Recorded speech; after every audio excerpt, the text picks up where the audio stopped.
family, the holiday season is a time for joy for many people, but for others, it may bring anxiety and lead to mental health issues. Nainesh Kotak is here with tips on navigating feelings of depression and isolation during the holidays. How tough is this time of year for some people?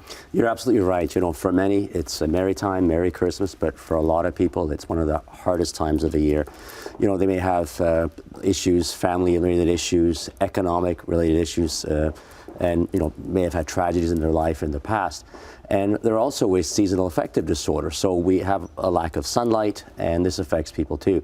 And Canadian Mental Health Association is saying that up to 50% of Canadians will experience some sort of mental health related concern around this time of year. And it could be loneliness or sadness.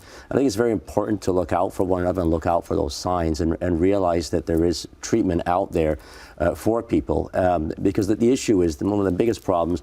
Mental illness that goes untreated can lead to an often crisis situation and tragedies, and many of that could be avoided if we take care of ourselves and if we look after each other and learn to recognize the signs of mental illness and as it gets worse this time of year.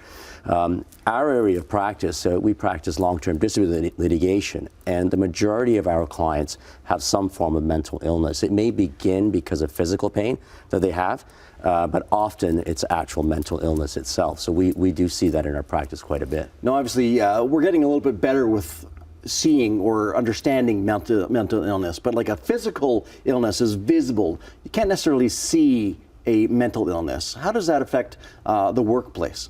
You're absolutely right. We see now workplace stress that's always been present. Now most people are back at work in their offices or their factories, and that leads to some interpersonal conflict that they might have had before, issues with management, and we see a lot of workplace stress related claims in terms of disability claims.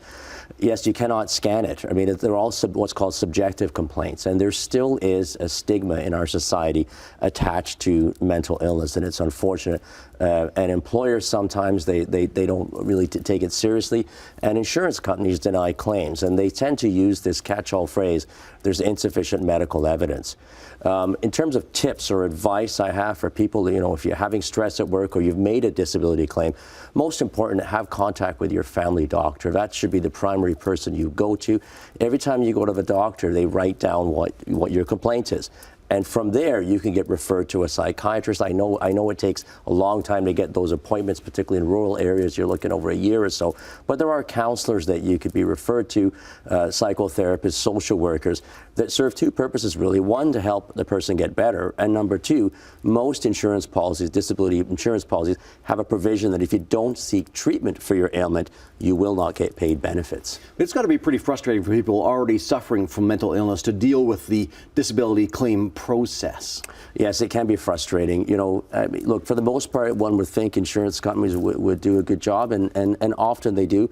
But sometimes you run in a situation where the case manager is constantly harassing the insured person, the person who's making the claim. They're calling them, well, why don't you try to work? Why don't you do this? And I see it when I go through claims files and I see those calls, they record them. And the frustration that our clients have or disabled people have when their judgment is being questioned, when their condition is being questioned, it often, in fact, as you say, makes things worse. All right, there's less than a minute left. What can people do to get your assistance in a situation like this? Right, so again, we represent clients who have been either injured in accidents or have been denied claims, short-term disability claims, long-term disability claims. We offer free consultation. We have a website with blogs. Certainly people could look at that. So when we offer free consultation, so once we decide to take on a case, we work on what's called a contingency basis. That means the person doesn't pay until we're able to settle their case, and we tend to move our cases very quickly because we realize that people, when they're out of money, it makes things a lot worse, obviously. All right, Nainesh, thank you very much for your time. There's plenty more Live coming up after this.